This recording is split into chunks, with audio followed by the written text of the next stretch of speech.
This is Project 11, Parts 1 and 2. First, this is Part 1 of Project 11, the grayscale conversion from a gradient to 10 distinct values of gray.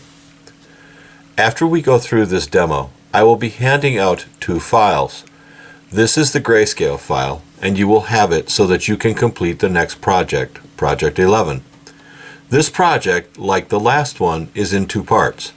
The first is the grayscale file, and the second is the true color to grayscale file. Please note that there are 2 layers in this document. Everything I want you to do is on this project will be done on a layer that you will create and will be placed between the frame with outline layer and the white background layer. If you shut off the white background layer, you will see that there is a white border around the frame with outline layer. This will become understandable here in a minute. It is actually a window through which you will create, in the first part, a transitional state between the color white and black. So then, go ahead and create a new layer and place it between the frame and background layers. For this first part, name it Grayscale. Using your gradient tool, remember it's located under the paint bucket, I want you to click on it and select the gradient. Now go to the top of the taskbar and under the gradient window in the circle, double-click in this area. Just like when you were doing the color wheel, this will cause the gradient editor dialog box to open. I want you to select black to white gradient. This is the third one from the left in the top row. Now double check that you are still on the new layer that you created and take your cursor and drag a line from one end of the opening to the other, beginning on the left. To be on the safe side, make sure that you begin dragging your line well before the frame edge at the left and purposely drag beyond the end of the opening to the right. I want you to make sure that the gradient extends all the way across the opening. Remember, it's on a layer below the frame and the outline layer. This is what you should have at this point. Now I want you to take your rectangular marquee tool and drag open a box around the first 1-inch square at the far right side of the gradient that you just created. In this example, you can see that I've done this by the outline by the marching ants. This is the reason for the rule lines in the file. With your color picker, choose white from the far end of the gradient, nearest the red arrow. Since the color picker now has the value of white loaded in it, use your paint bucket tool and fill the entire square with that color. This is much like what you did with the colors in the color wheel project that you just completed. Now, if you simply put your cursor back into the rectangular marquee tool, and by using your left arrow key, you should be able to move the marching ants to the left for the next set of rule lines, like this. When you have the square moved, use your color picker again to select the gray from the edge of the selected area inside the marching ants nearest the left side of the box. See the red arrow? Just like what we did with the color wheel, this will ensure that the color that is much different from the previous box to the right. Continue across the entire grayscale until you reach the left side. At this end, you will want to sample the dark gray with a color picker from the right end of the sample area to ensure that it is very different from the black in the very last square. When this is completed, you will want to convert this to a TIFF file to submit to Canvas. When you do this, your file will look like this when it's opened in what is the viewer on your Mac. As I mentioned before, rule lines do not transfer when the file is converted to something outside of the native Photoshop file. They exist only in Photoshop. You have just created a 10-step grayscale. We'll be looking at this again when we get to the Hue Chroma Triangle file.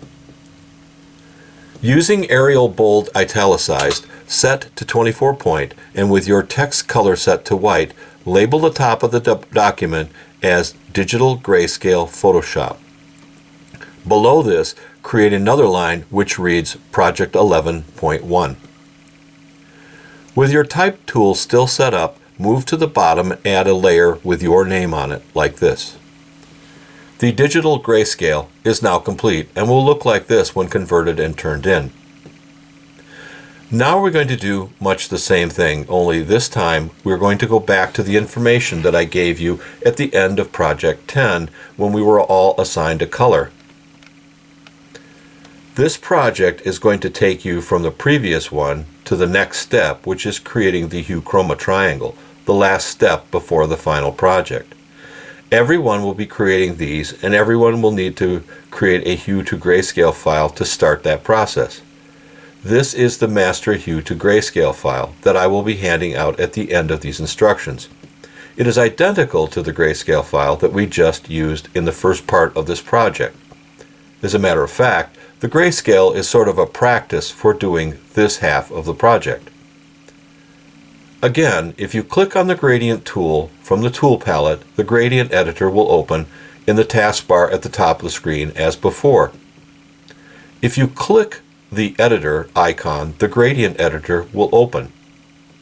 This one has been set to the original grayscale that I just used in the last demo. I'm going to show you how to assign the color that you have to the editor's dialog box. At the end of Project 10 demoed how to get your grayscale equivalent, and by now you should have all done this with the color that you have. So open the master file that you created. As you remember, I did color number 24 at the end of Project 10, and here is that file.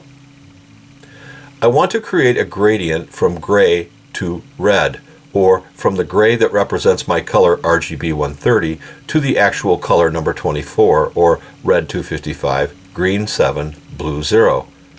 So using my color picker, the eyedropper tool, I select the gray from my master hue to gray file first. Now toggling back to my gray to pure hue file and opening my gradient editor again, I want to click on the small box on the left side of the editor and then assign the color of gray from the color picker to it. Once I have it open, all I do is click on the sample in my color picker at the lower end of my tool palette, and Photoshop assigns that color to the gradient editor. The gray in the color editor will change to match my sample, or RGB 130. Your gradient editor should now look something like this: a gray color at one end, or the left end, and now we need to change the information on the right side of the gradient editor to reflect our color. Toggle back to the previous master hue to grayscale file. I'm going to repeat the process of picking the red color number 24 from the master color file. So I use my eyedropper tool to select that color and assign it to the gradient editor like this. The gradient editor should now look something like this. Obviously your color will be different, but you should now have a gradient with your value of gray at the left side and your pure hue at the right.